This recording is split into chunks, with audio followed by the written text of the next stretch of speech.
बुनकरों का शहर है।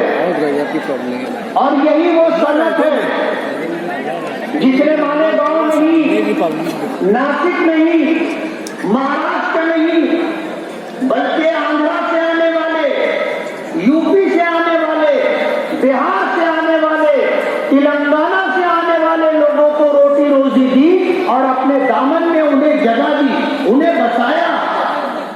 हमारा ये शहर एक मिनी दुनिया आबादी का शहर है। मालेगांव शहर जियानों का शहर है। मालेगांव शहर मेहनत कशों का शहर है।